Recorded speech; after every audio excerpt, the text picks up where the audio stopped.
নমস্কার, আমি শর্মিষ্ঠা। গল্প বলি শোনোতে সব শ্রোতাদের স্বাগত জানাই। আমার আজকের নিবেদন শরদিন্দু বন্দ্যোপাধ্যায়ের উপন্যাস কুমার সম্ভবের কবি। আজ উপন্যাসটির প্রথম পর্ব। একালের কথা নয়, কালিদাসের কালের কাহিনী। জনাকীর্ণ নগরীর রাজপথ দিয়া এক হরিচন্দন চিত্রিত হস্তি রাজকীয় মন্থরতায় হেলিয়া দুলিয়া চলিয়াছে। স্কন্ধে অঙ্কুশধারী মাহুত, পৃষ্ঠের মহার্ঘ কারুখচিত আসনের উপর বসিয়া খোশক পটহ বাজাইতেছে। খোশকের দুই হস্তে দুইটি মুষলাকৃতি পটহ দণ্ড দ্রুত ছন্দে পটহ চর্মের উপর আঘাত বৃষ্টি করিতেছে। চারিদিকে নাগরিকের জনতা, সকলেই খোশকের জ্ঞাপনী শুনিবার জন্য উৎসুক ঊর্ধ্বমুখে হস্তির সহগমন করিতেছে। পথপার্শ্বের দ্বিতল ত্রিতল হর্মগুলির গবাক্ষে অলিন্দে কুতূহলী নাগরিকাদের মুখ লোভনীয় পশ্চাৎপটের সৃষ্টি করিয়াছে। জনতার কোলাহল ও পটহের রোল মিশিয়া বিচিত্র ধ্বনি কল্লোল উত্থিত হইতেছে। ডিমডিম ধ্বনি সহসা স্তব্ধ হইল। খোশক দৃপ্ত ভঙ্গিতে দক্ষিণ হস্ত ঊর্ধ্বে তুলিতেই জনতার কোলাহল শান্ত হইয়া গেল। খোশক তখন শঙ্খের ন্যায় গম্ভীর স্বরে ঘোষণা আরম্ভ করিল। শোনো সবাই, মহারাষ্ট্র কুন্তল দেশের কুমার ভট্টারিকা পরম বিদুষী রাজকন্যা হৈমশ্রী স্বয়ংবরা হবেন। সামন্ত শ্রেষ্ঠী চণ্ডাল পামর সকলে শ্রবণ করো। জাতি বর্ণ নির্বিশেষে সকলে এই স্বয়ংবর সভায় যোগ দিতে পারিবে। জনতার এক অংশে অবধূত নামধারী একজন অতি স্থূলকায় ব্যক্তি ক্ষুদ্র ধামিতে মুড়ি লইয়া ভক্ষণ করিতে করিতে চলিয়াছিল। ঘোষণার শেষ অংশ শুনিয়া তাহার চরণ ও চর্বণ একসঙ্গে বন্ধ হইয়া গেল। সে ঘাড় বাঁকাইয়া বিস্ফারিত চক্ষে ঊর্ধ্বে ঘোষকের পানে চাহিয়া রহিল। ঘোষক ইতিমধ্যে বলিয়া চলিয়াছে, রাজকুমারী হৈমশ্রী প্রত্যেক পানি প্রার্থীকে 3টি প্রশ্ন করবেন। যে ব্যক্তি 3টি প্রশ্নেরই যথার্থ উত্তর দিতে পারিবে তার গলায় কুমারী মালা দিবেন। উপরোক্ত কথাগুলি শুনিবা মাত্র অবধূত হন্তদন্তভাবে পিছু ফিরিয়া জনতা ভেদ করিয়া বাহির হইবার চেষ্টা করিতে লাগিল, যেন স্বয়ংবর সভায় উপস্থিত হইতে তাহার আর বিলম্ব সহিতেছে না। জনতার অন্যত্র ঝাড়ু ও চুপড়ি হস্তে একটি হরিজন সম্মোহিতের মতো দাঁড়াইয়া ঘোষণা শুনিতেছিল। অকস্মাৎ সে সর্বাঙ্গে শিহরিয়া উচ্চ হর্ষধ্বনি করিয়া উঠিল। তারপর ঝাড়ু চুপড়ি সজোরে রাজপথে আছড়াইয়া তীর বেগে বিপরীত মুখে দৌড়িতে আরম্ভ করিল। ঘোষকের জ্ঞাপনী তখন শেষ হইতেছে। আগামী ফাল্গুনী পূর্ণিমার দিন কুন্তল রাজধানীতে স্বয়ংবর সভা বসবে। অবহিত হও, সকলে অবহিত হও। ঘোষণার শেষে খোশক আবার দ্রুত ছন্দে পটহ ধ্বনিত করিল। পাহাড়ের গা ঘেঁষিয়া দীর্ঘ বঙ্কিম পথ চলিয়া গিয়াছে। পথের অপর পাশে বহু নিম্নে সমুদ্র। ইহা সহ্যাদ্রি ও আরব সাগরের মধ্যবর্তী বাণিজ্য পথ। পথের উপর সম্মুখেই একটি চতুর্দোলা। 8 জন হৃষ্টপুষ্ট বাহক উহা স্কন্ধে বহন করিয়া চলিয়াছে। চতুর্দোলায় স্থূলকায় অবধূত উপবিষ্ট। সে উদ্বিগ্ন মুখে বসিয়া একছড়া কদলী ভক্ষণ করিতেছে। পিছন হইতে এক সুবেশধারী অশ্বারোহী অগ্রসর হইয়া আসিতেছিল। তাহার অশ্বক্ষুরধ্বনি শুনিতে পাইয়া শঙ্কিত অবধূত চতুর্দোলা হইতে গলা বাড়াইয়া দেখিল। অশ্বারোহী দন্ত বার করিয়া হাসিতে হাসিতে অবধূতকে অতিক্রম করিয়া গেল। অবধূত দেখিল পশ্চাতে আরও 2 জন অশ্বারোহী দ্রুত বেগে আসিতেছে। আশঙ্কায় ও উত্তেজনায় কদলী ভক্ষণ ভুলিয়া সে দুহাতে বুক চাপড়াইতে চাপড়াইতে বাহকদের বলিল, ওরে তোরা মানুষ না বলদ, জলদি চল জলদি চল, সব ব্যাটা এগিয়ে গেল। নিম্নে সমুদ্রের কিনারে একটি ময়ূরপঙ্খী তরণী পালের ভরে চলিয়াছে। ঝিকিমিকি রৌদ্র প্রতিফলিত নীল জলের ওপর ময়ূরপঙ্খী মরালের মতো ভাসিতেছে। পিছনে হাল ধরিয়া মাঝি দাঁড়াইয়া আছে। তরণী হইতে গানের স্বর ভাসিয়া আসিতেছে।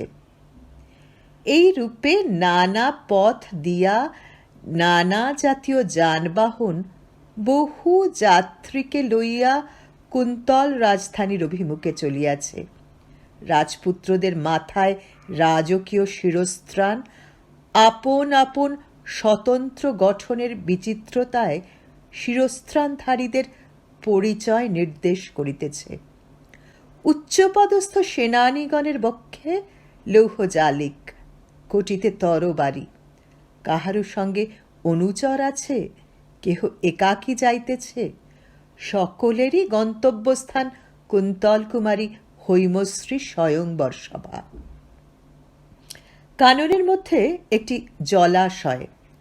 জলাশয়ের চারিপাশে কিছু দূর পর্যন্ত উন্মুক্ত ভূমি, তারপর 1-2টি বড় বড় গাছ, তারপর নিবিড় বনানীর শাখায় শাখায় জরাজরি।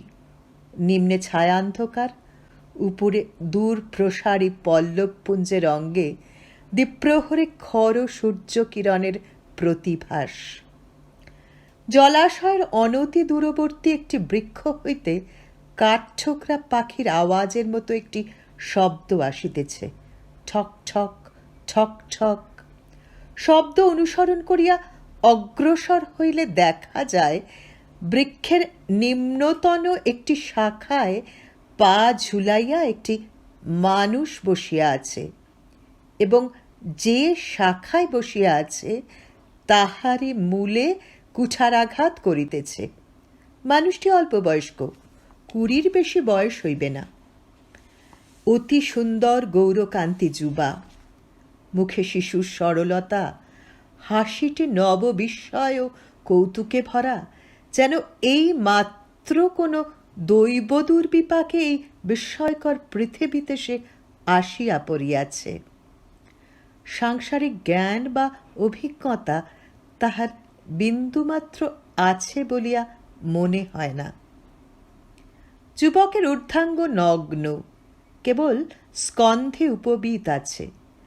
সে আপন মনে হাসিতেছে এবং ক্ষুদ্র কুঠারের সাহায্যে বৃক্ষ শাখার গোড়া ঘেঁষিয়া কোপ মারিতেছে। কুঠার দণ্ডের প্রান্তে একটি সূত্র সংলগ্ন। যুবক মনের আনন্দে ডাল কাটিতেছে। সহসা অদূরে অন্য এক প্রকার শব্দ তাহার কানে আসিল। সে কুঠার নামাইয়া কৌতূহল ভরে বাহিরের দিকে দৃষ্টি প্রেরণ করিল।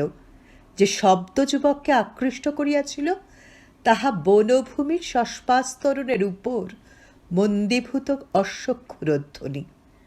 যুবক দেখিল জলাশয়ের পাশ দিয়া একজন অশ্বারোহী আসিতেছে। আসিতে আসিতে অশ্ব ও অশ্বারোহী উভয়ই সতৃষ্ণভাবে জলাশয়ের পানে ঘাড় বাঁকাইয়া দৃষ্টি নিক্ষেপ করিতেছে, যেন ইচ্ছা থামিয়া জল পান করে।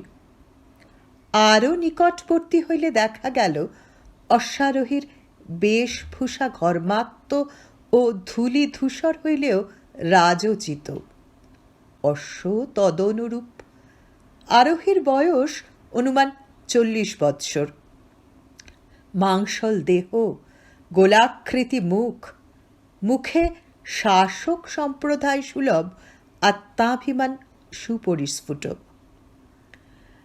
ঘটকটি কত্তক নিজ ইচ্ছানুসারেই ক্রমশ মন্দবেগ হইয়া শেষে সরোবরের তীরে থামিয়া গেল। আরোহীও মনে মনে বিচার করিল, এখানে নামিয়া অজ্ঞাত জলাশয়ে জলপান করা সমীচীন হইবে কিনা। ওদিকে শাখারূঢ় যুবক পশ্চাৎ হইতে পরম আগ্রহে তাহাদের নিরীক্ষণ করিতেছিল। তন্ময়তাবশত তাহার কুঠার স্খলিত হইয়া ঝনৎকার শব্দে মাটিতে পড়িল। চমকিয়া অশ্বারোহী ফিরিয়া দেখিল গাছের উপর এক কাঠুরিয়া বসিয়া আছে। সে তখন ঘোড়ার মুখ ফিরাইয়া সেই দিকে অগ্রসর হইল। যুবক ততক্ষণে সূত্রের সাহায্যে ভূপতিত কুঠারটি টানিয়া তুলিয়া লইয়াছে। তাহার কুঠার বোধহয় প্রায় পড়িয়া যায়, তাই উহা বিনা পরিশ্রমে উদ্ধার করিবারই বালকোচিত কৌশল আবিষ্কার করিয়া যুবক গর্বপূর্ণ আনন্দ উপভোগ করিতেছে। অশ্বারোহী বৃক্ষতলে উপস্থিত হইয়া অশ্ব থামাইলেন। যুবকের কার্যকলাপ নিরুৎসুক চোখে নিরীক্ষণ করিয়া প্রশ্ন করিলেন, তুই কে রে? সরল হাস্যে কাঠুরিয়ার মুখ ফড়িয়া গেল। সে সহজ অকপটতার সঙ্গে উত্তর দিল, আমি কালিদাস। জঙ্গলের ওই ধারে ছোট্ট গাঁ আছে, ওখানেই আমি থাকি। মামা বললেন, বামুনের ঘরের এঁড়ে লেখাপড়া শিখলি না, যা জঙ্গলে কাঠ কেটে আনগে যা। তাই কাঠ কাটছি। অশ্বারোহীর মুখভাব দেখিয়া মনে হইল তিনি কালিদাসকে নিরেট নির্বোধ বলিয়াই সাব্যস্ত করিয়াছেন। তিনি কপালের ঘাম মুছিতে মুছিতে প্রশ্ন করিলেন, কুন্তল রাজধানী এখান থেকে কত দূর জানিস? কালিদাস বলিলেন, জানি, হেঁটে গেলে 1 দিনের পথ। অশ্বারোহী যেন কতকটা নিশ্চিন্ত হইলেন। অশ্ব হইতে নামিবার উপক্রম করিয়া নিজ মনেই বলিলেন, তাহলে ঘোড়ার পিঠে দুদণ্ডে চলে যাওয়া যাবে। কালিদাস বৃক্ষ শাখায় বসিয়া সকৌতুকে আরোহীর অবরোহণ ক্রিয়া দেখিতে দেখিতে জিজ্ঞাসা করিলেন, তুমি কে? অশ্বারোহী ভূপৃষ্ঠে নামিয়া তাচ্ছিল্য ভরে একবার কালিদাসের পানে চোখ তুলিলেন, বলিলেন, আমি সৌরাষ্ট্রের যুবরাজ মকরবর্মা। কালিদাসের ভাগ্যে রাজপুত্র দর্শন এই প্রথম। উত্তেজনায় তাহার দেহ রোমাঞ্চিত হইয়া উঠিল। কিছুক্ষণ বিস্ফারিত নেত্রে চাহিয়া থাকিয়া তিনি সংহত স্বরে বলিলেন, রাজপুত্তুর?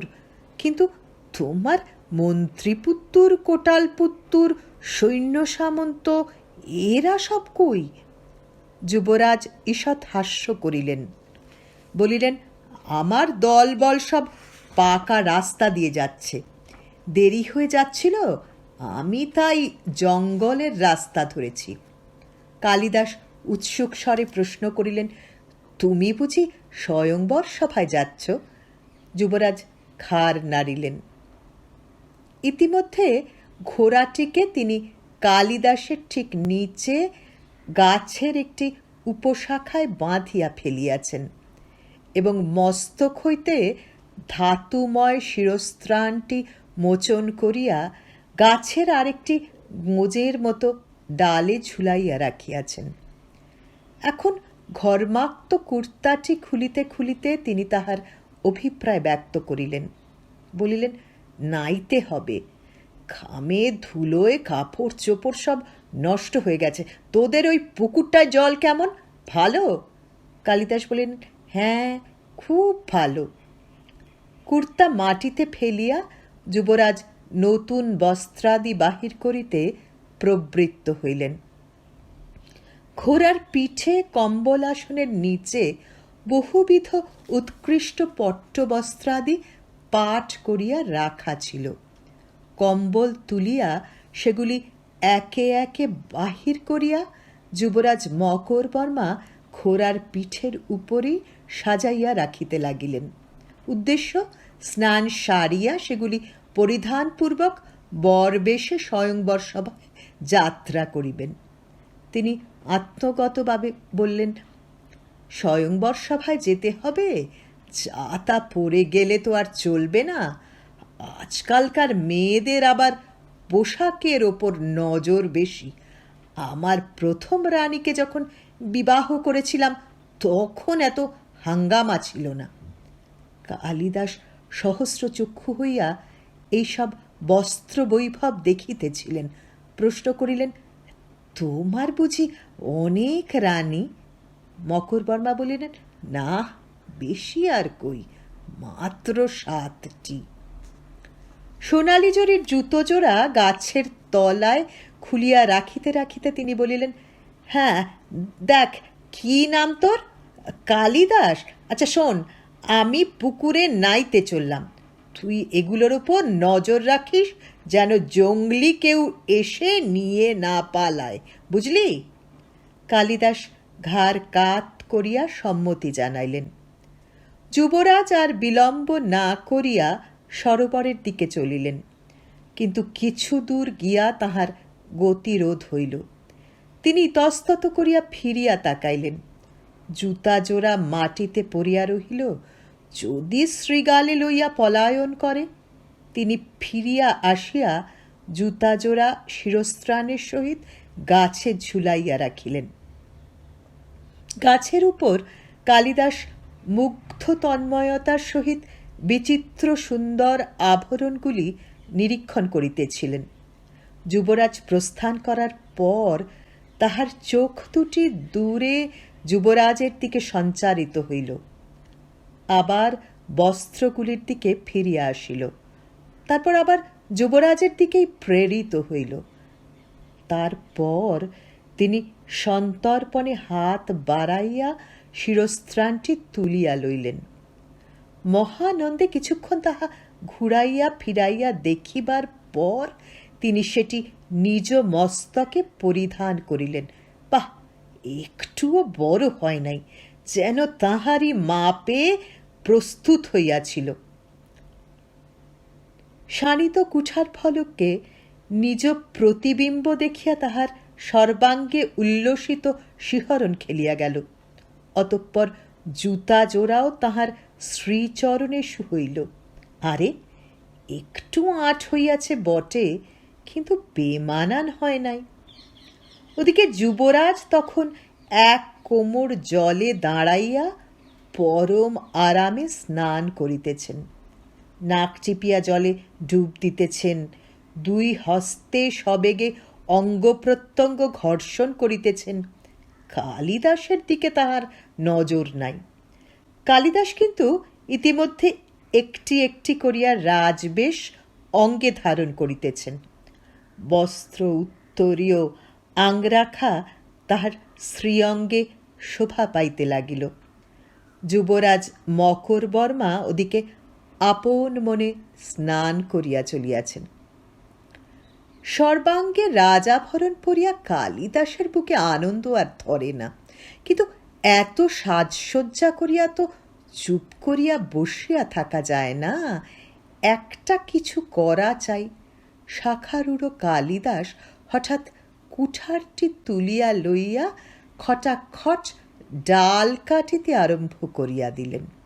নিম্নে ঘোড়াটি এই আকস্মিক শব্দে চঞ্চল হইয়া উঠিল। শাখাটি ইতিপূর্বেই বেশ জখম হইয়াছিল। এই দ্বিতীয় আক্রমণ আর সহ্য করিতে পারিল না। মুহূর্ত মধ্যে অনেকগুলি ব্যাপার ঘটিয়া গেল। শাখাটি সম্পূর্ণ বিচ্ছিন্ন না হইলেও মর্মর শব্দে নিচে নামিয়া পড়িতে আরম্ভ করিল। কালিদাসের হাত হইতে কুঠারটি ছিটকাইয়া পড়িল। ঘোড়াটা নিম্নে লাফালাফি শুরু করিয়াছিল। শাখাচ্যুত কালিদাস তাহার পৃষ্ঠের উপর পড়িয়া ভাল্লুকের মতো তাহাকে জড়াইয়া ধরিলেন। ভয়ার্ত ঘোড়া মুখের এক ঝটকায় বন্ধন ছিঁড়িয়া তীর বেগে একদিকে ছুটিতে আরম্ভ করিল। কালিদাস প্রাণপণে তাহার গ্রীবা আঁকড়াইয়া রহিলেন।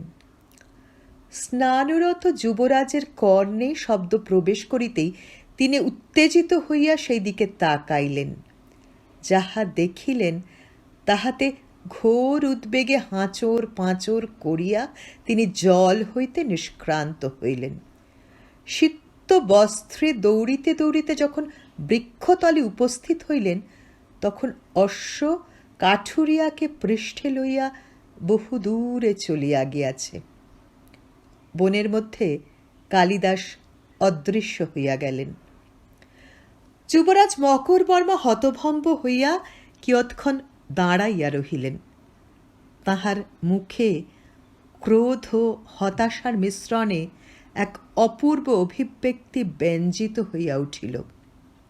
তিনি সহসা ব্যাঘ্রের মতো গর্জন ছাড়িয়া দুই হস্ত ঊর্ধ্বে আস্ফালন করিতে করিতে যেন পলাতক অশ্বের পশ্চাদ্ধাবন করিবার উদ্দেশ্যে দৌড়িবার উপক্রম করিলেন।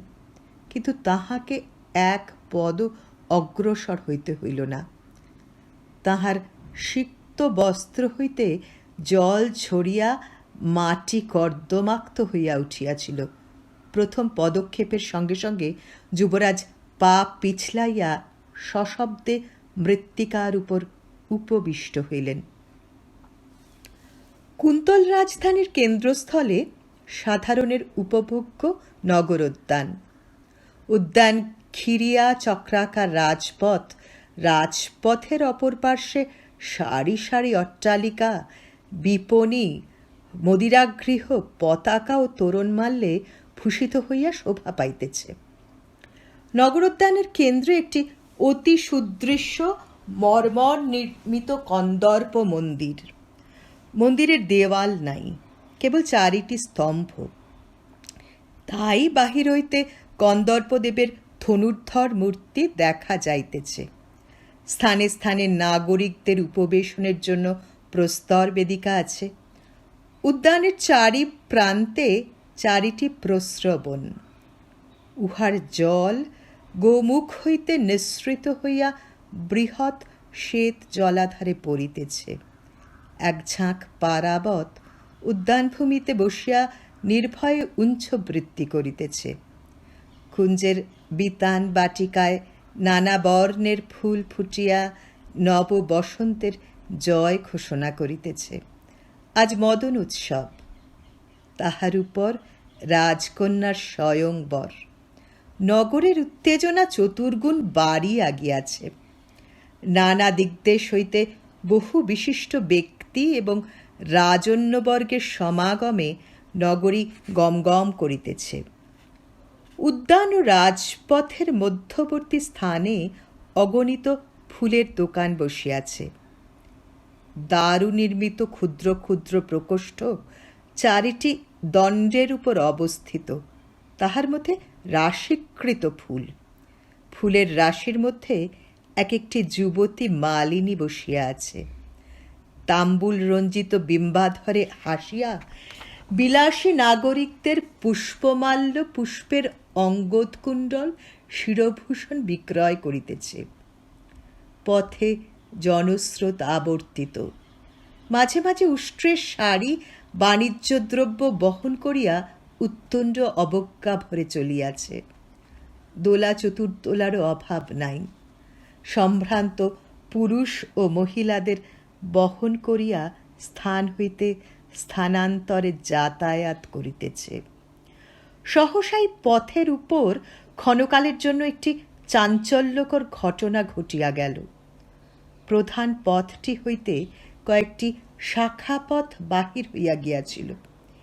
এইরূপ একটি পথ দিয়া প্রচণ্ড বেগে একটি উন্মত্ত অশ্ব বাহির হইয়া আসিল।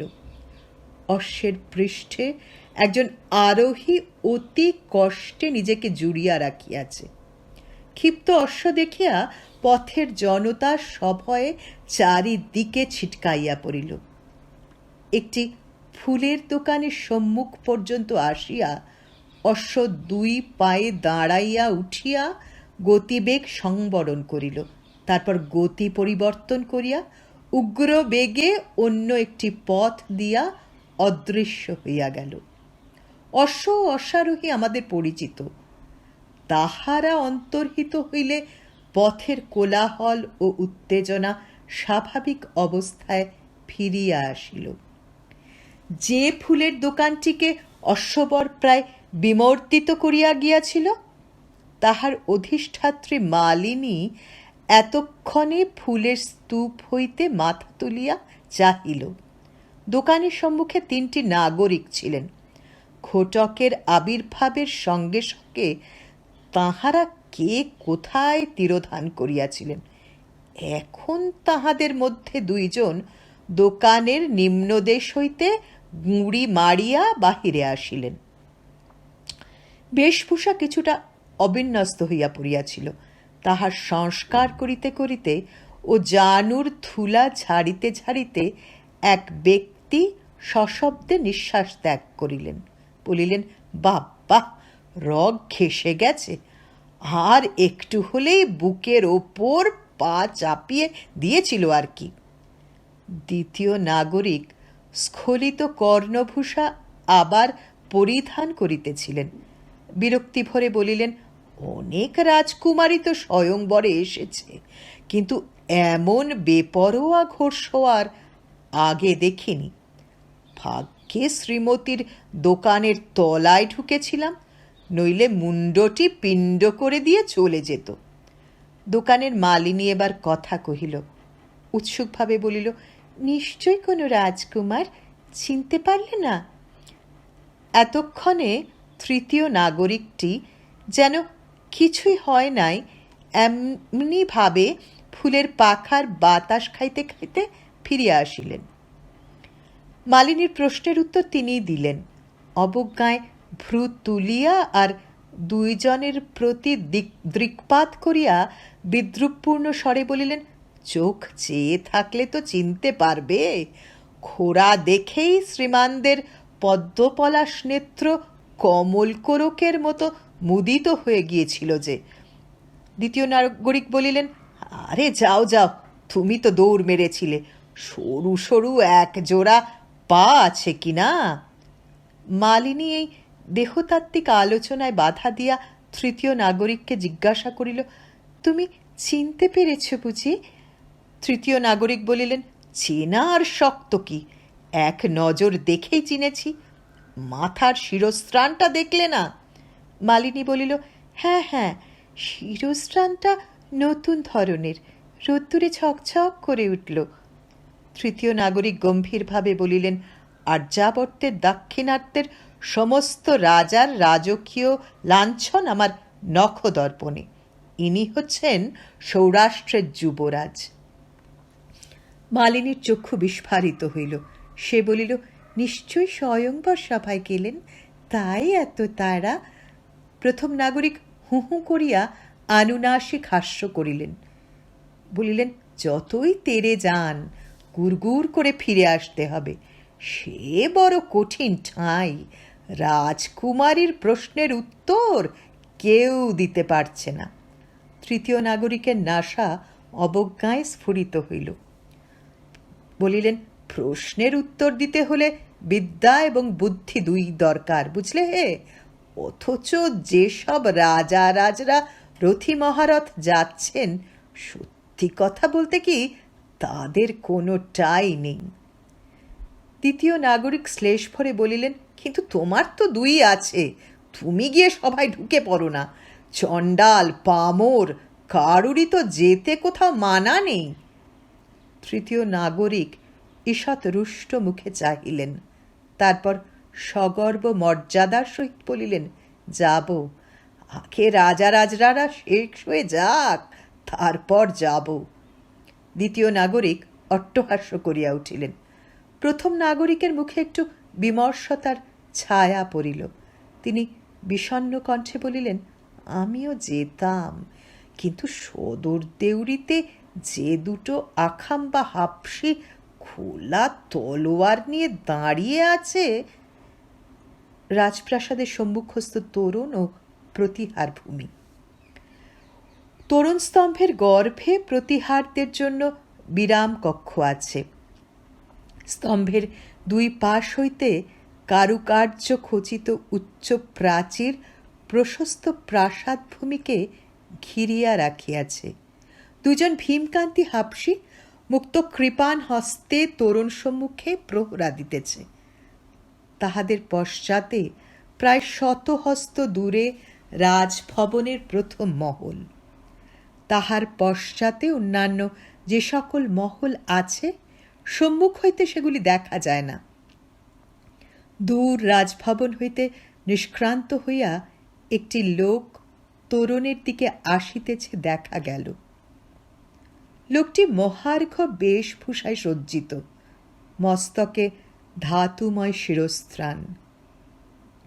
তাহার হাঁটিবার ভঙ্গি হইতে মনে হয় সে অত্যন্ত ক্রুদ্ধ হইয়াছে। তোরণের বাহিরে আসিয়া লোকটি ইতস্তত দৃষ্টিপাত করিয়া রুক্ষস্বরে বলিল, নারী জাতি রসাতলে যাক, আমার ঘোড়া কোথায়? হাপসিদয় উত্তর দিল না, প্রস্তর মূর্তির ন্যায় দাঁড়াইয়া রহিল। এই সময় একটি অশ্বের বলগা ধরিয়া একজন অশ্বপাল তোরণ হইতে বাহির হইয়া আসিল। পূর্বোক্ত ব্যক্তি বিনা বাক্য ব্যয়ে অশ্বপৃষ্ঠে লাফাইয়া উঠিয়া বায়ুবেগে ঘোড়া ছুটাইয়া অদৃশ্য হইলেন। অশ্বপাল মুচকি হাসিয়া স্বস্থানে প্রস্থান করিল। যাইবার সময় হাপসিদের দিকে একবার চোখ টিপিয়া গেল।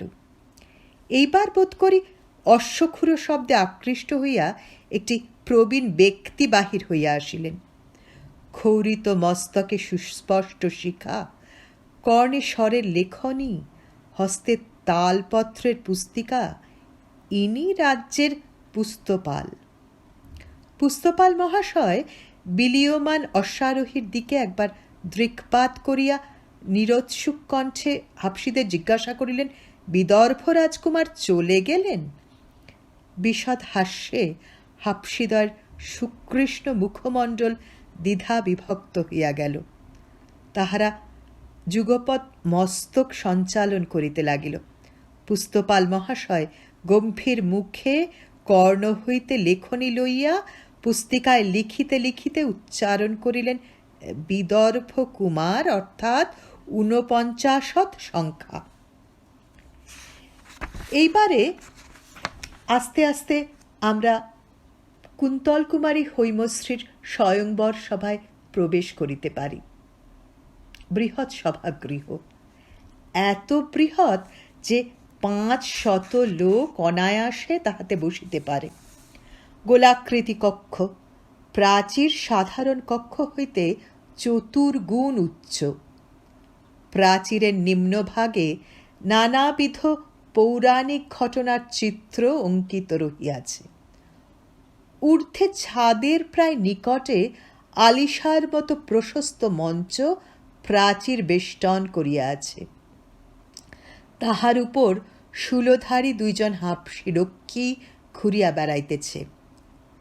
চক্রাকারে পরিভ্রমণ করিতে করিতে পরস্পর সম্মুখীন হইবা মাত্র তাহারা এক বিচিত্র অভিনয়ের অনুষ্ঠান করিতেছে।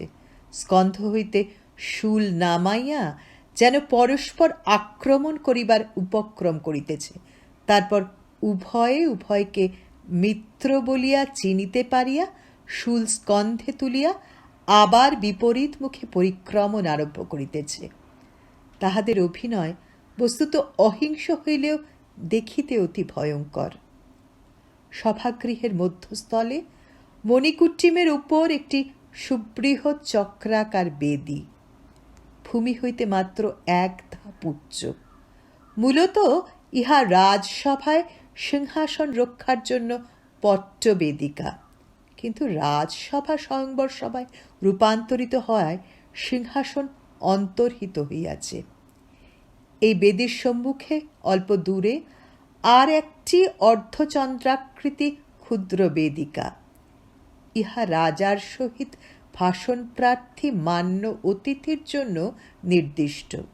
উপস্থিত এই বেদিকা শূন্য, কিন্তু প্রধান পট্টবেদিকাটি শূন্য নয়, বরঞ্চ কিছু অধিক পরিমাণে পূর্ণ। প্রায় 25-30টি সুন্দরী সুবেশা তরুণী এই বেদির উপর পদ্মের উপর প্রজাপতির ন্যায় ইতস্তত সঞ্চরণ করিয়া বেড়াইতেছে।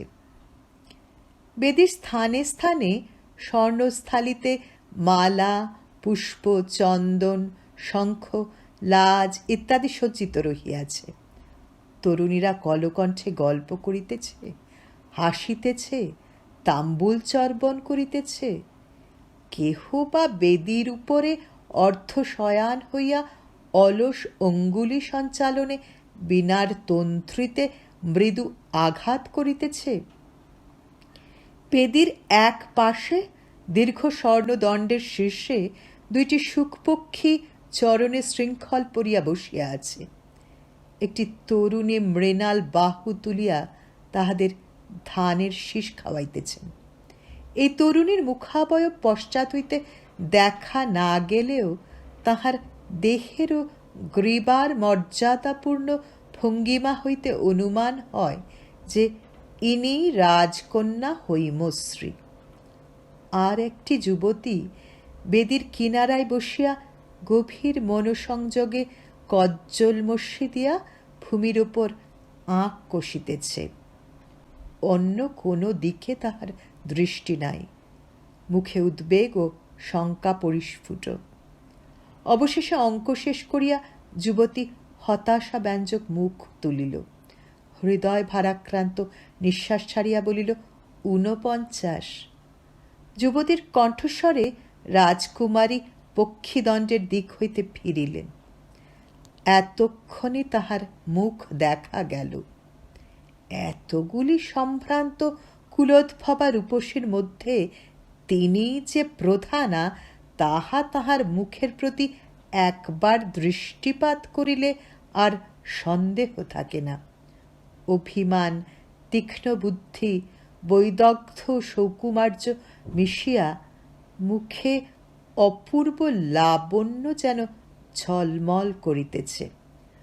প্রিয় সখী চতুরিকার হতাশ মুখভঙ্গি দেখিয়া হৈমশ্রীও একটু বিষণ্ণ হাস্য করিলেন। তারপর অলস পদে তাহার কাছে গিয়া দাঁড়াইলেন, বলিলেন, চতুরিকা, ঠিক জানি 49টা? আমার তো মনে হচ্ছে 149। চতুরিকা আবার হিসাবের দিকে দৃষ্টি নামাইল, মনে মনে হিসাব পরীক্ষা করিল, তারপর বিমর্ষভাবে মাথা নাড়িল, বলিল, 49। এই যে হিসেব, 13 জন রাজকুমার, 17টি সামন্ত, 14 জন শ্রেষ্ঠীপুত্র আর 5টি নাগরিক, কত হলো? আরও কয়েকটি সখী চতুরিকার পিছনে আসিয়া দাঁড়াইয়াছিল। একজন চট করিয়া জবাব দিল, 47। দ্বিতীয়া সখী বলিল, দূর মুখপুরি, 53। রাজকুমারী হাসিলেন, বলিলেন, তোরা সবাই অঙ্কশাস্ত্রে বড় রুচি। চতুরিকা সকৌতুকে ভ্রুভঙ্গি করিয়া রাজকন্যার পানে চোখ তুলিল, বলিল, শুধু তোমার বুঝি বরে রুচি নেই? সকলে হাসিয়া উঠিল। হৈমশ্রীও হাসিতে হাসিতে চতুরিকার পাশে উপবেশন করিলেন। অন্য সকলে তাহাকে ঘিরিয়া বসিল। হৈমশ্রী মুখের একটি কৌতুক করুণ ভঙ্গি করিয়া বলিলেন, রুচি থেকেই বা লাভ কি বল? ৪৯ জনের একজনও তো প্রশ্নের উত্তর দিতে পারল না। চতুরিকা রাজকন্যার সবচেয়ে প্রিয় সখী, তাহার মনের অনেক খবর সে রাখে। সে মিটিমিটি হাসিয়া প্রশ্ন করিল, আচ্ছা সত্যি বলতো প্রিয়সখী, এদের মধ্যে কেউ উত্তর দিতে পারলে তুমি সুখী হতে? হৈমশ্রীও হাসিলেন, বলিলেন, যদি বলি হতুম। চতুরিকা মাথা নাড়িয়া বলিল, তাহলে আমি বিশ্বাস করতুম না। ওদের মধ্যে একজনকেও তোমার মনে ধরেনি। সখীদের মধ্যে একজন কৌতুক তরল কণ্ঠে বলিয়া উঠিল, শুধু ওই রাম ছাগলটিকে ছাড়া। হাসির লহর উঠিল। একটি হতভাগ্য পাণিপ্রার্থীর ছাগল সদৃশ দাড়ি লইয়া ইতিপূর্বে অনেক রঙ্গরসিকতা হইয়া গিয়াছিল। রাজকুমারী এক মুঠি ফুল ছুঁড়িয়া রহস্যকারিণীকে প্রহার করিলেন, বলিলেন, রাম ছাগলটি মৃগশিরার ভারী মনে ধরেছে। ঘুরে ফিরে কেবল তারই কথা। তোর জন্য একবার চেষ্টা করে দেখব নাকি? এখনো হয়তো খুঁজলে পাওয়া যাবে। মৃগশিরা রাজকুমারের নিক্ষিপ্ত ফুলগুলি কবরীতে গুঁজিতে গুঁজিতে বলিল, তা মন্দ কি, আমি রাজি। দ্বিতীয়া সখী বলিল, রাজ্যটুক হবে মৃগশিরা আর রাম ছাগল। চতুরিকা একটু গম্ভীর হইল, বলিল, ঠাট্টা নয়, ভারী আশ্চর্য কথা। এতগুলো বড় বড় লোক একটা প্রশ্নের জবাব কেউ দিতে পারল না। তৃতীয়া সখী বলিল, যা বিদঘুটে প্রশ্ন। রাজকুমারী শান্ত কণ্ঠে বলিলেন, প্রশ্ন বিদঘুটে নয় মালবিকা, লোকগুলো বিদঘুটে। ওদের যদি সহজ বুদ্ধি থাকত তাহলে সহজেই উত্তর দিতে পারত। একটি সখীর কৌতূহল দুর্নিবার হইয়া উঠিয়াছিল। সে রাজকন্যার কাছে ঘেঁষিয়া বসিয়া আবদারের সুরে বলিল, বলো না প্রিয়সখী, প্রথম প্রশ্নের উত্তর কি? অন্য একজন তাহাকে সরাইয়া দিয়া বলিল, না না, আমরা সকলে তৃতীয় প্রশ্নের উত্তর শুনতে চাই। পৃথিবীতে সবচেয়ে মিষ্ট কি? রাজকুমারী অলস হাসিয়া বলিলেন, তোরাই বল না দেখি। সকলে চিন্তান্বিত হইয়া পড়িল। একটি সরলা যুবতী উৎসাহ ভরে বলিল, আমি বলবো রসাল। রসালের চেয়ে মিষ্টি পৃথিবীতে আর কিচ্ছু নেই।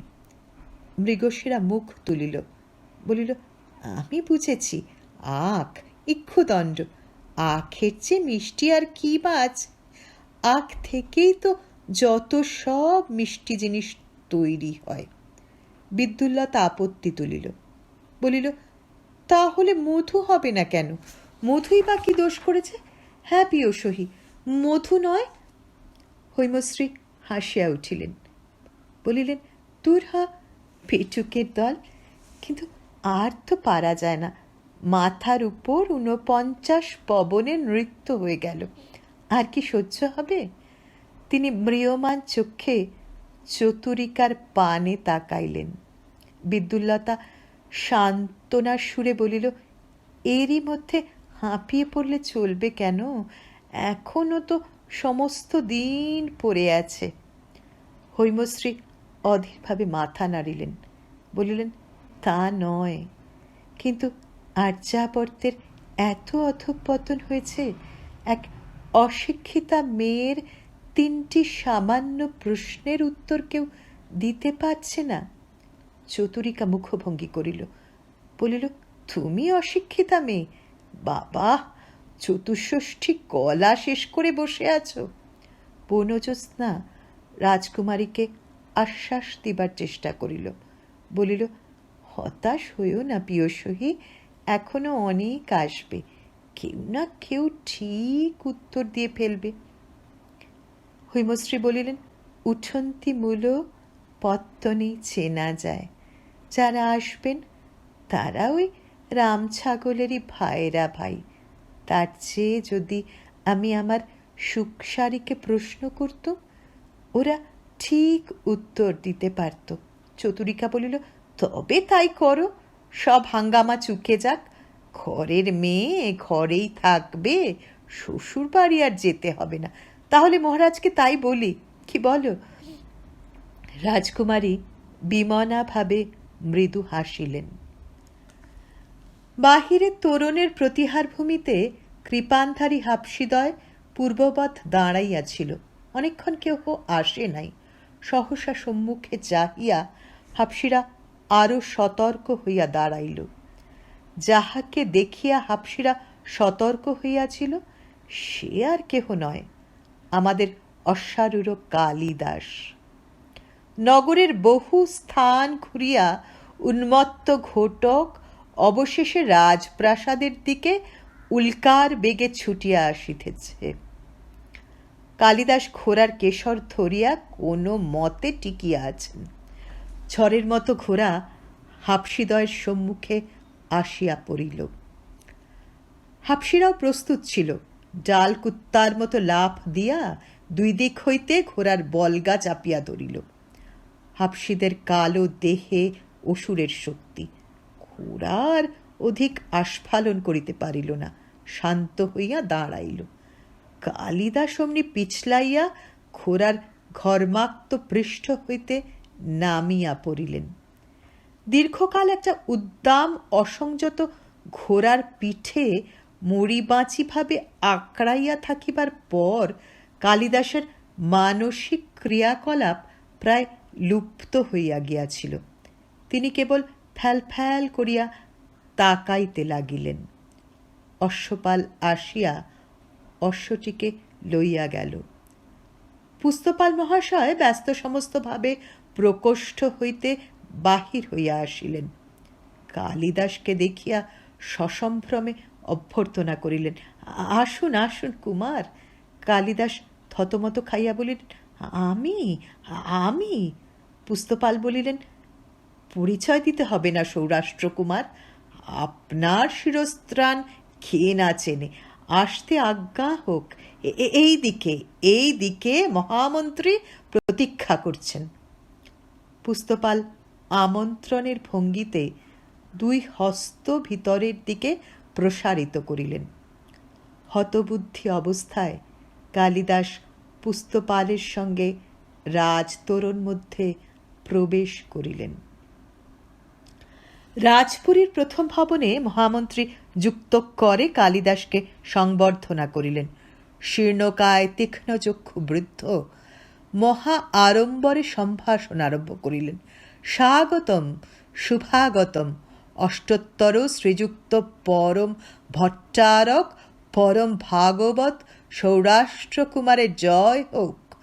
আসুন মহাভাগ, আপনার পদদ্বন্দ্ব স্পর্শে।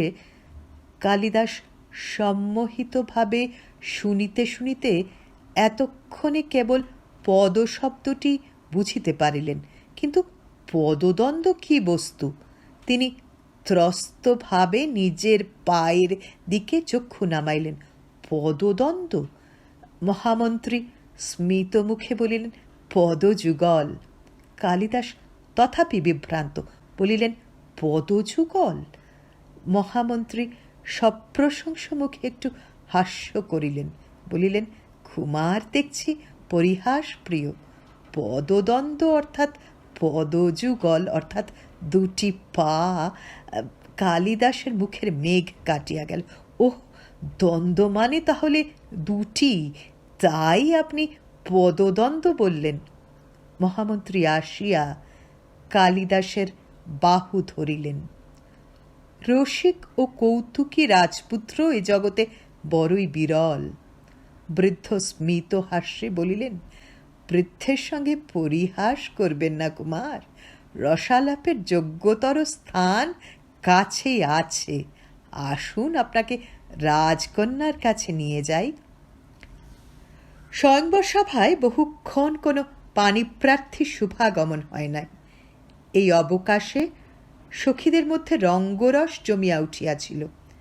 রাজকুমারী একটি সখীর পৃষ্ঠে পৃষ্ঠভার অর্পণ করিয়া অলস ভঙ্গিতে বসিয়াছিলেন। বিদ্যুল্লতা দুইটি ময়ূরপুচ্ছ হাতে লইয়া রাজকুমারীকে ঘিরিয়া ঘিরিয়া নৃত্য করিতেছে এবং অনুচ্চ স্বরে গান গাহিতেছে। তাহার গানের কথাগুলিতে যে মৃদু রতিরস আছে, হৈমশ্রী তাহা উপভোগ করিতেছেন। সখীরা কেউ মুখ টিপিয়া হাসিতেছে, কেহ বা ব্যক্তভাবে কুন্দদন্ত বিকশিত করিয়া আছে। একটি সখীর অঙ্গুলের মৃদু আঘাতে ভূমি শয়ান বীণার তন্ত্রী হইতে মুগ্ধ মূর্ছনা গুঞ্জিত হইয়া উঠিতেছে। সহসা বাধা পড়িল। কয়েকটি সখী দূরে মহামন্ত্রীকে আসিতে দেখিয়া বিদ্যুল্লতার দিকে উৎকণ্ঠ হইয়া সমস্বরে চিৎকার করিয়া উঠিল, শশ! বিদ্যুল্লতা ঘাড় ফিরাইয়া একবার দ্বারের দিকে ত্রস্ত দৃষ্টিপাত করিয়াই থপ করিয়া বসিয়া পড়িল। হৈমশ্রী ঈষৎ চকিতভাবে দ্বারের পানে আয়ত চক্ষু ফিরাইলেন। প্রধান দ্বারপথে মহামন্ত্রী কালিদাসকে সঙ্গে লইয়া অগ্রসর হইয়া আসিতেছেন। কালিদাসের চোখে মুখে অকুণ্ঠ বিস্ময়।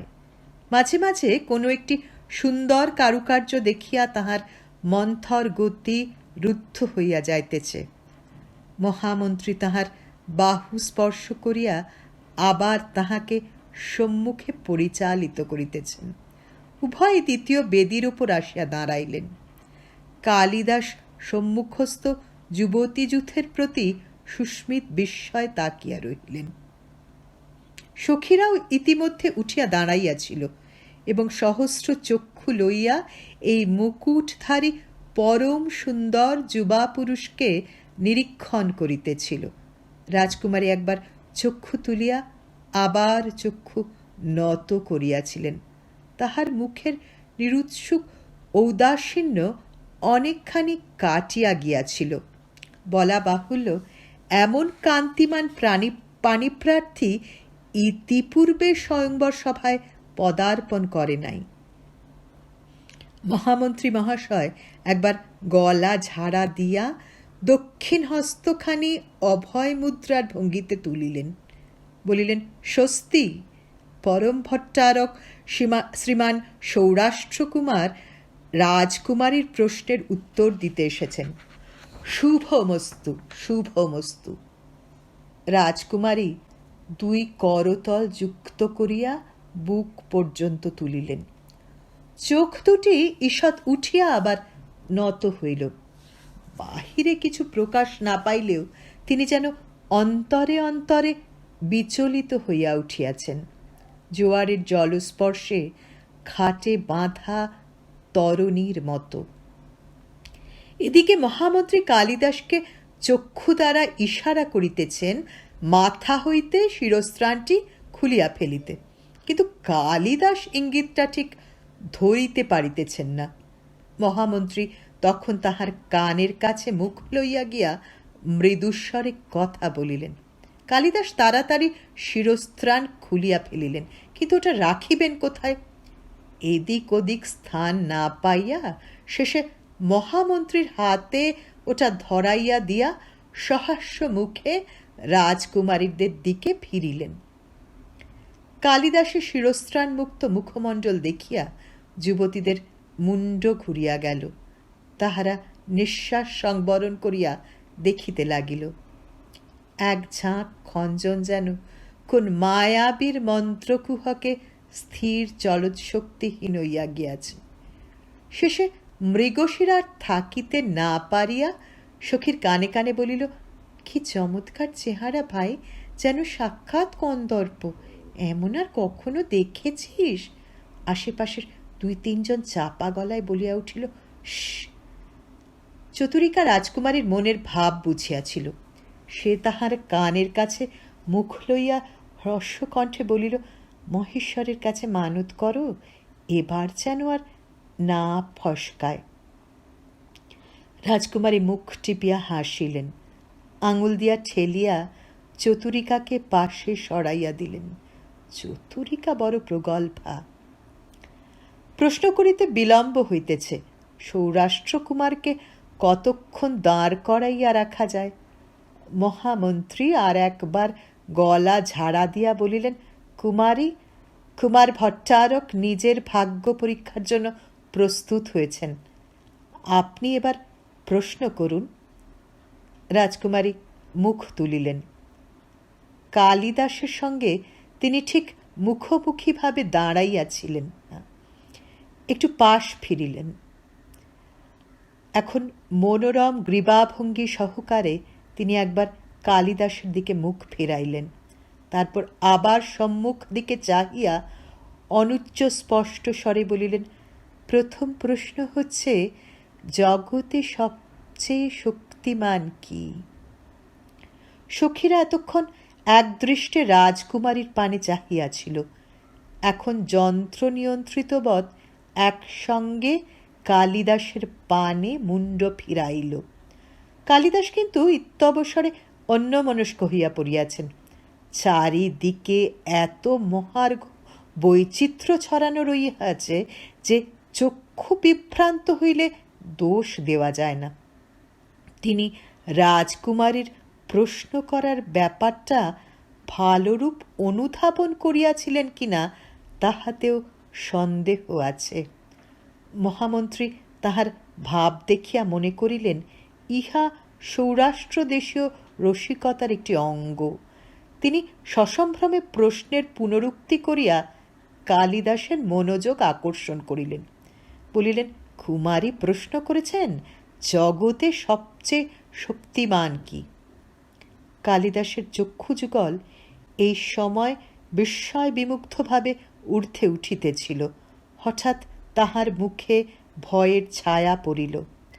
ত্রাস বিস্ফারিত নেত্র ঊর্ধ্বে রাখিয়া তিনি একটি বাহু পাশের দিকে বাড়াইয়া বৃদ্ধ মন্ত্রীর কণ্ঠ জড়াইয়া ধরিলেন। তারপর বিনা বাক্য ব্যয়ে তাহাকে দুই হস্তে জাপটাইয়া ধরিয়া আলিশার পানে তাকাইতে লাগিলেন। ঊর্ধ্বে আলিশার উপর যে হাপসি রক্ষী যুগলের ভয়ঙ্কর যুদ্ধাভিনয় আরম্ভ হইয়াছিল এবং তাহা দেখিয়াই যে কালিদাসের অবস্থান্তর ঘটিয়াছে তাহা কেহ বুঝিতেই পারিল না।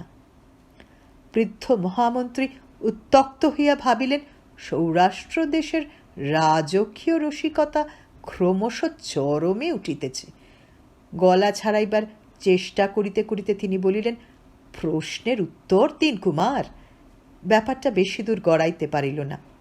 হাপসি যুগল ইত্যবসরে দ্বন্দ্বাভিনয় শেষ করিয়া আবার শান্তভাবে বিপরীত মুখে চলিতে আরম্ভ করিয়াছিল। কালিদাস কতকটা আশ্বস্ত হইয়া মন্ত্রীকে ছাড়িয়া দিলেন।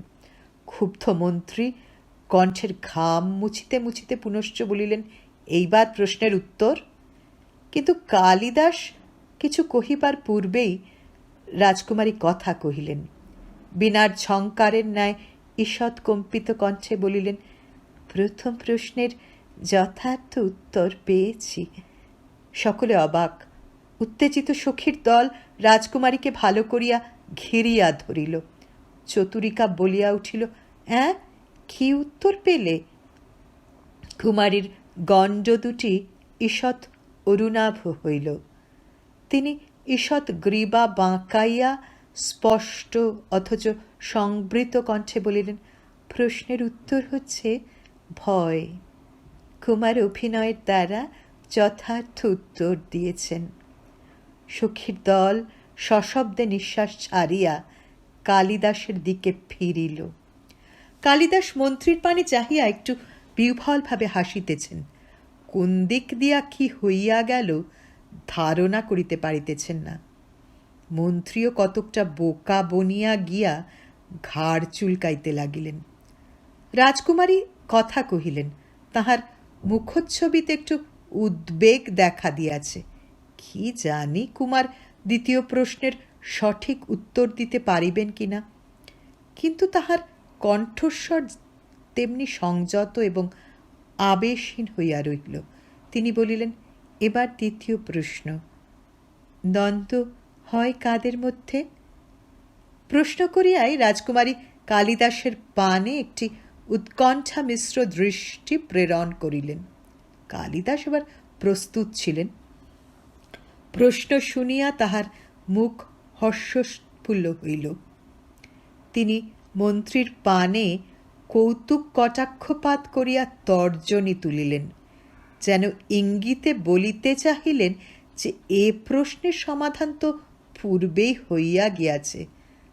তারপর বিজয়দীপ্ত চক্ষে রাজকুমারীর দিকে চাহিয়া দুইটি অঙ্গুলি ঊর্ধ্বে তুলিয়া বলিলেন, দ্বন্দ্ব 2। রাজকুমারীর চক্ষে আনন্দ খেলিয়া গেল। তিনি রুদ্ধ নিঃশ্বাস মোচন করিলেন। চতুরিকা উত্তেজনা বিকৃত কণ্ঠে জিজ্ঞাসা করিল, কি হলো, ঠিক হয়েছে? রাজকুমারী ক্ষণিক নীরব থাকিয়া বোধ করি নিজের উদ্গত হৃদয় বৃত্তি সংবরণ করিয়া লইলেন। তারপর ধীর স্বরে কহিলেন, কুমার দ্বিতীয় প্রশ্নের যথার্থ উত্তর দিয়েছেন। দ্বন্দ্ব হয় 2-এর মধ্যে।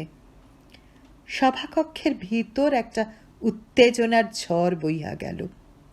সখীরা প্রায় সকলেই একসঙ্গে কলকুজন করিয়া উঠিয়া তৎক্ষণাৎ শব্দের শাসনে আবার নীরব হইল। উত্তেজনায় মৃগশিরা ঘন ঘন নিঃশ্বাস ফেলিতে লাগিল। বনজ্যোৎস্না ভুলুণ্ঠিত বীণাটার উপর পা চাপাইয়া দিয়া তাহার মর্মতন্তু হইতে যন্ত্রণার কাকুতি বাহির করিল। বিদ্যুৎলতার নিবিবন্ধ খুলিয়া খসিয়া পড়িবার উপক্রম করিতেছিল। হঠাৎ সেদিকে মনোযোগ আকৃষ্ট হয়, সে ব্যাকুলভাবে বস্ত্র সংবরণ করিয়া সকলের পিছনে লুকাইল। রাজকুমারী সকলের মধ্যে দাঁড়াইয়া নিহারশুভ্র উত্তরীয়টি ভালো করিয়া অঙ্গে জড়াইয়া লইলেন। বুড়ামন্ত্রীর গায়েও বোধহয় উত্তেজনার ছোঁয়াচ লাগিয়াছিল। তিনি 2 হস্ত সহর্ষে ঘর্ষণ করিতে করিতে বলিলেন, ধন্য কুমার, ধন্য আপনি। আপনি 2টি প্রশ্নের একেবারে নির্ভুল উত্তর দিয়াছেন। এবার শেষ প্রশ্ন, মাত্র 1টি প্রশ্ন এখন বাকি। এইসব উত্তেজনা উদ্দীপনার মধ্যে কালিদাস কিন্তু অত্যন্ত নির্লিপ্তভাবে একদিকে তাকাইয়া দেখিতেছিলেন। স্বর্ণদণ্ডের উপর পাখি দুটি তাহার সকৌতুক মনোযোগ আকর্ষণ করিয়া লইয়াছিল। তাই রাজকুমারী যখন 3য় প্রশ্ন উচ্চারণ করিলেন, তাহা কালিদাসের কানে গেল কিনা সন্দেহ। যিনি প্রশ্নের উত্তর দিবেন তাহার কোনো উৎকণ্ঠা নাই, কিন্তু রাজকুমারীর গলা শুকাইয়া গিয়াছিল। বুকের ভিতর হৃদযন্ত্রের ক্রিয়া ঠিক স্বাভাবিকভাবে চলিতেছিল না, কিন্তু বাহিরে কিছু প্রকাশ করা চলিবে না। কুমার যদি শেষ প্রশ্নের উত্তর দিতে না পারেন, অথচ কুমারীর মনের পক্ষপাত প্রকাশ হইয়া পড়ে, তবে সে বড় লজ্জার কথা হইবে। তিনি যথাসম্ভব স্থির স্বরে কথা বলিলেন, তবু গলা একটু কাঁপিয়া গেল। বলিলেন, শেষ প্রশ্ন, পৃথিবীতে সবচেয়ে মিষ্ট কি? যুবতীবৃন্দ কালিদাসের পানে চক্ষু ফিরাইল। কালিদাস ফিক করিয়া হাসিলেন, কিন্তু তাহার মুখে কোনো কথা নাই। চক্ষু সুখ মিথুনের উপর নিবদ্ধ। রাজকুমারী ঈষৎ বিস্ময়ে চক্ষু ফিরাইয়া দেখিলেন কালিদাস অন্য দিকে তাকাইয়া আছেন। তাহার মুখে ক্ষণিক ক্ষোভের ছায়া পড়িল। পরক্ষণে কালিদাস সম্মুখে অঙ্গুলি নির্দেশ করিয়া বলিয়া উঠিলেন, ওই দেখো, ওই দেখো। সকলে একসঙ্গে তাহার অঙ্গুলি সংকেত অনুসরণ করিয়া তাকাইলেন। ব্যাপার এমন কিছু গুরুতর নয়। দণ্ডের উপর বসিয়া সুখ দম্পতি অর্ধমুদিত নেত্রে পরস্পর চঞ্চু চুম্বন করিতেছে। তাহাদের কণ্ঠ হইতে গদ গদ কুজন নির্গত হইতেছে। রাজকুমারীর চোখে আনন্দের বিজলি খেলিয়া গেল।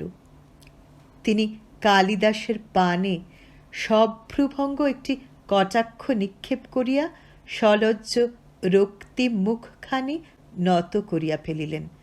কালিদাস হাসিতে হাসিতে রাজকুমারের দিকে ফিরিলেন। চমকিত হইয়া দেখিলেন তিনি ধীরে ধীরে নতজানু হইতেছেন। যুক্ত করে শির অবনমিত করিয়া কুমারী অর্ধস্ফুট স্বরে বলিলেন, আর্যপুত্র আমার শেষ প্রশ্নের যথার্থ উত্তর দিয়েছেন। পৃথিবীতে সবচেয়ে মিষ্ট প্রণয়। ক্ষণকালের বিস্ময় বিমূঢ়তা ফাটিয়া যেন শতভিন্ন হইয়া গেল। সখীরার সম্ভ্রমশালীনতার শাসন মানিল না।